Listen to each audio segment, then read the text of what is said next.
he sitting anywhere we can get a picture of it? No. NCA.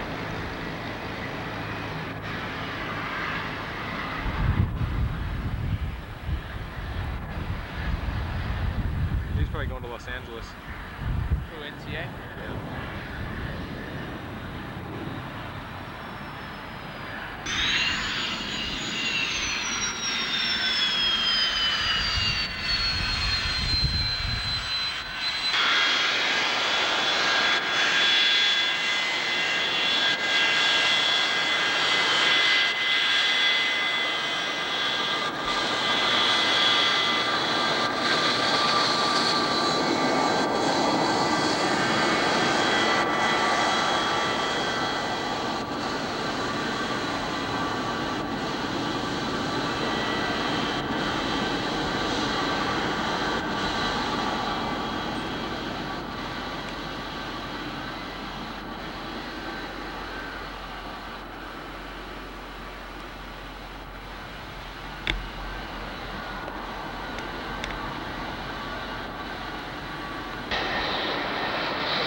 Philippine Airlines 747 just landing.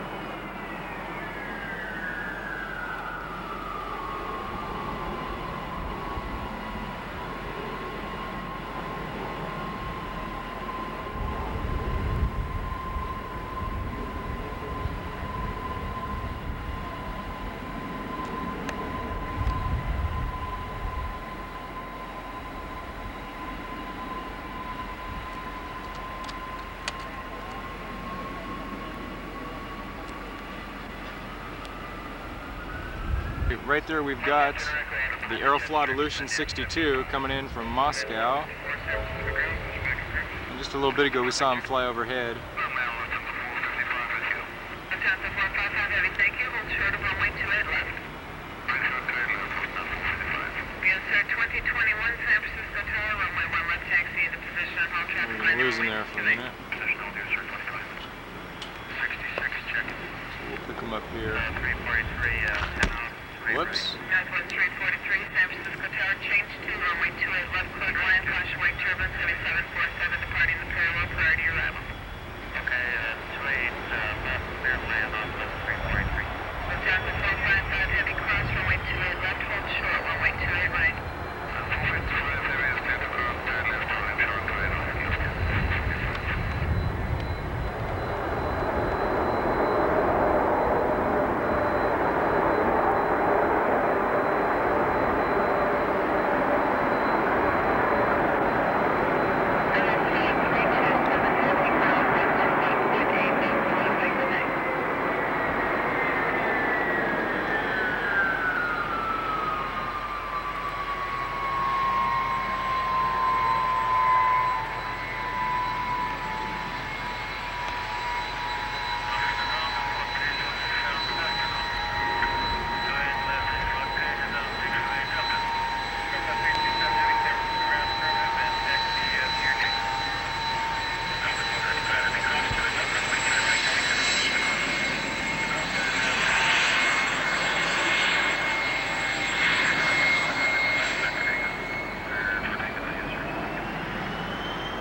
The reg is RA 86128, and they've changed RA from CCCP or SSSR.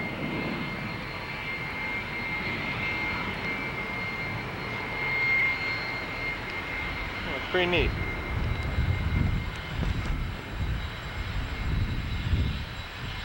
by Aeroflot.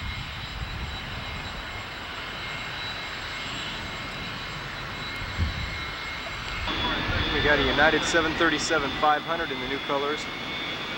951 UA. Getting ready to push back from the gate. They just sealed up the rear cargo hold.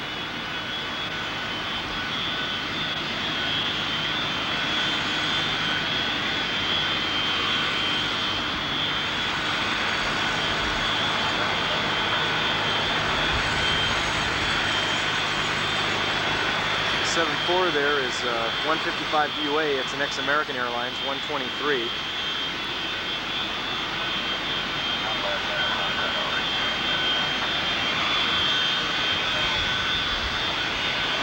Here comes 998 UA, which is an ex-Frontier 737-200.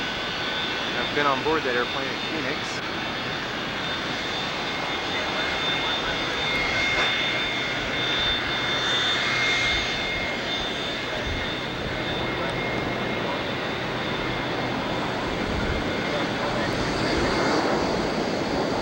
It's about 4:15 here in San Fran.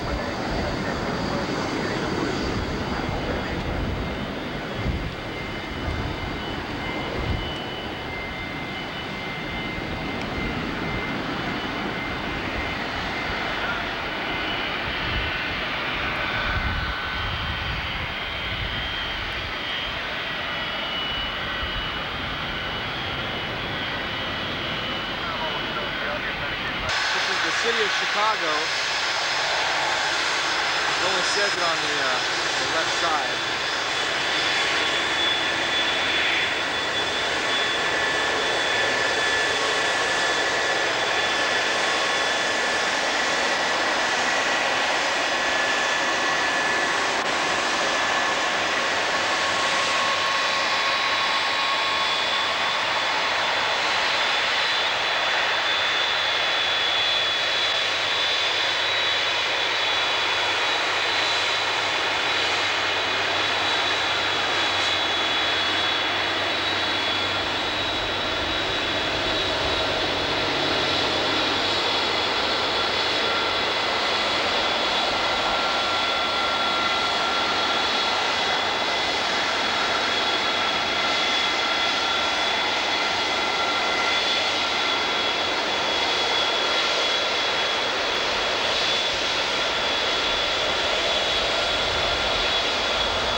Jetstream.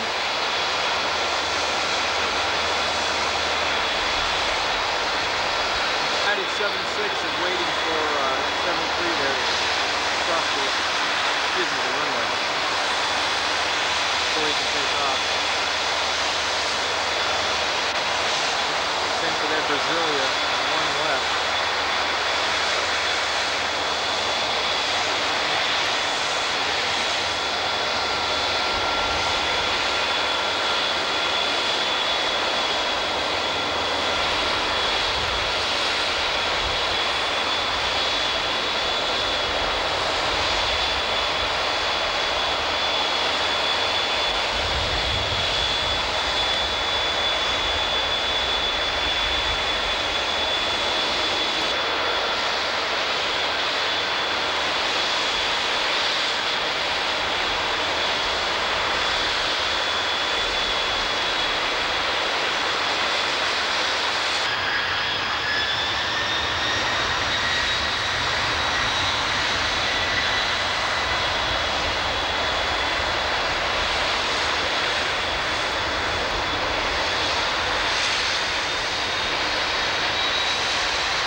you're pushing back over there.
United 767 taking off on one left.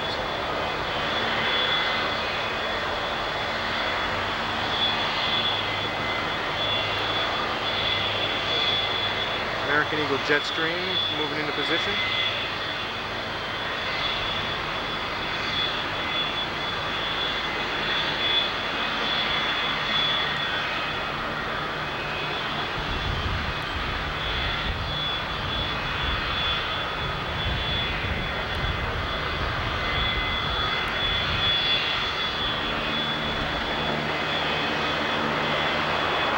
United 737-500 is moved over.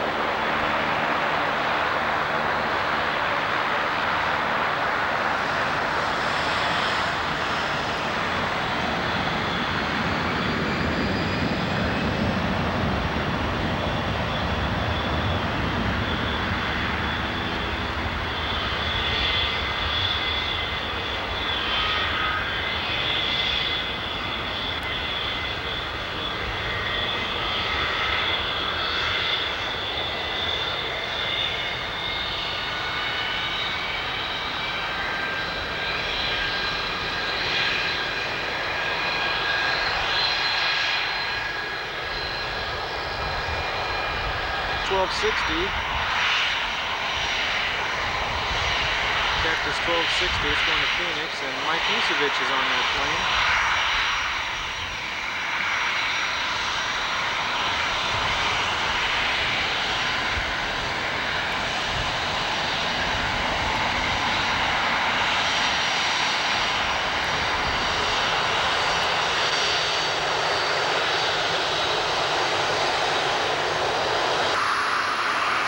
That A320 is 280 Romeo X-ray.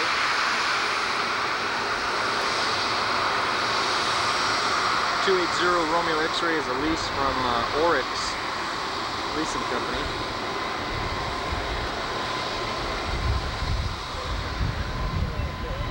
Coming out over here is the Cargo Lux 74. He's going to come over to one right in front of us.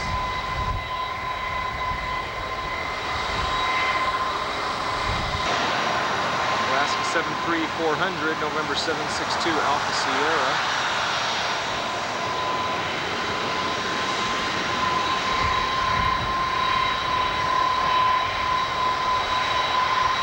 Had land just a little bit ago was a Canadian DC-10. Actually should have videotaped it landing. Probably not going to see it when it parks.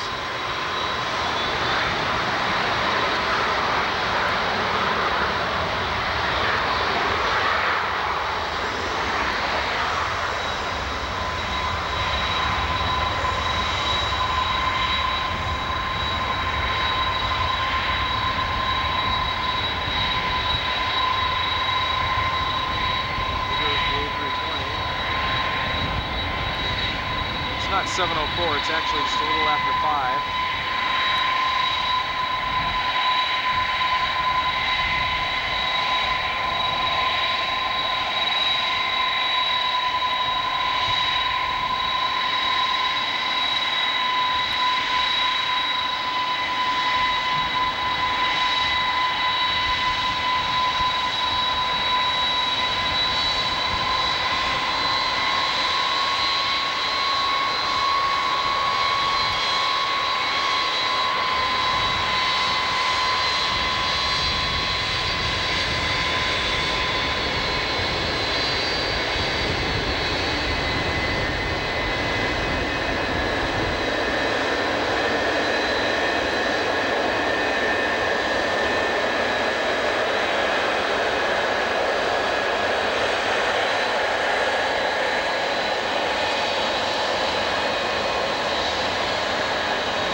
that 747 is actually ex-Trans-America 747, which was home-based at one time way over there at Oakland.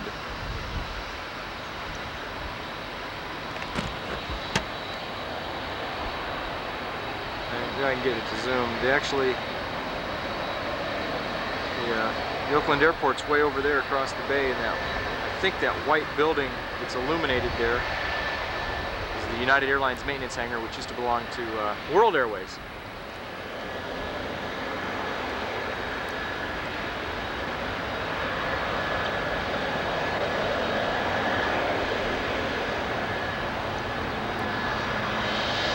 Get a little bit of sunlight, maybe. See the sun creeping up on my shadow there.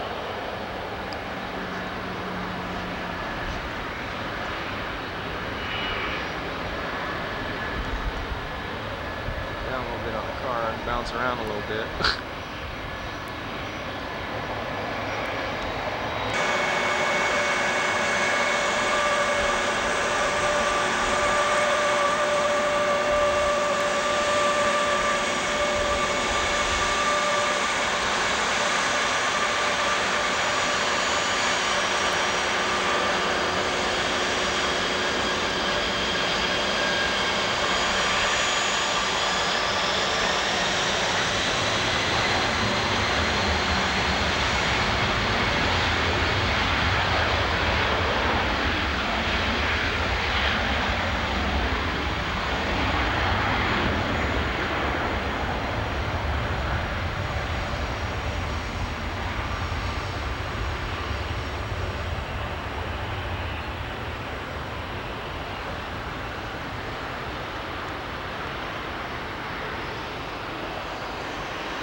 A city police officer was shot and killed in the line of duty.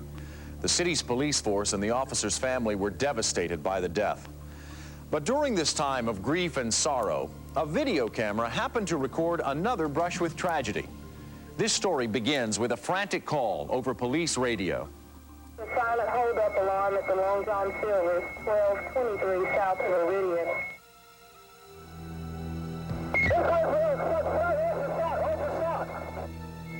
All officers, Long John Silver, 1223 South Meridian, an officer has been shot. The weather was beautiful. It was clear, sunny. You just couldn't have asked for a better day for flying. As we arrived there at the church, I noticed that Mike had the camera, and I also noticed that during the briefing inside the church, he had his camera rolling.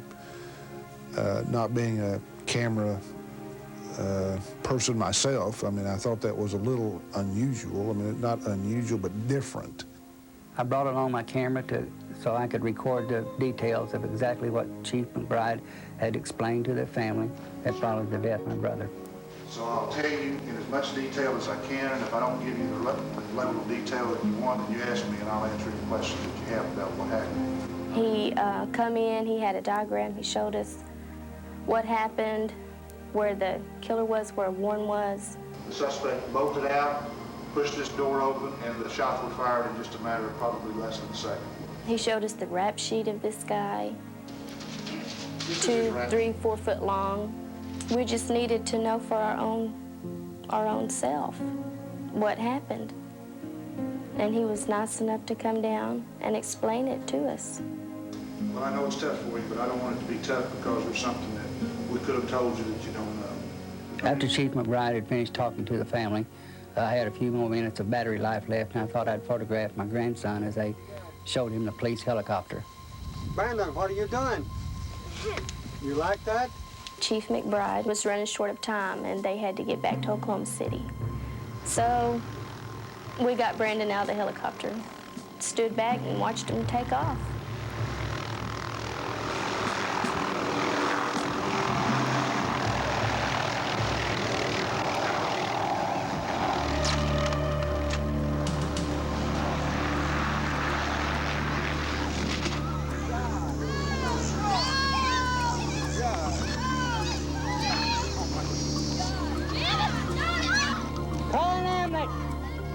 I knew that we needed some medical people there fast.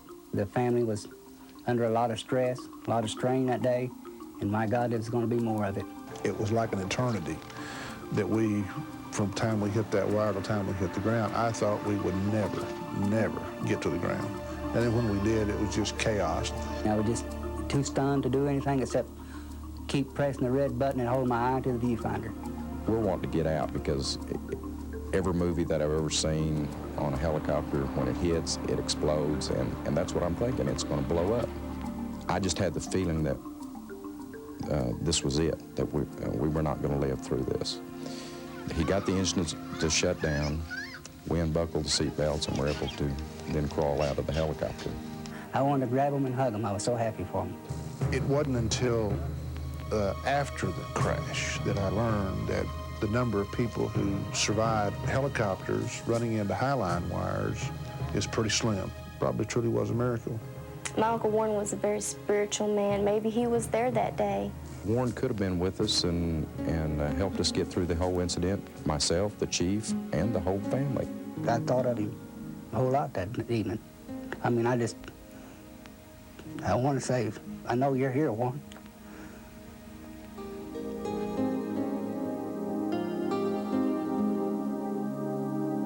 Because of this accident, Oklahoma City police helicopters are now equipped with an attachment called a wire strike, a device which clips power lines before the rotor blades become entangled.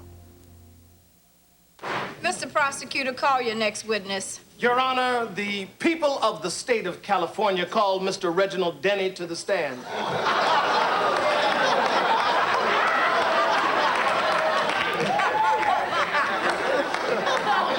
Raise your right hand. Do you solemnly swear to tell the truth, the whole truth, and nothing but the truth, so help you God? I do. Thank you, Mayor Bradley. It's good to see you again.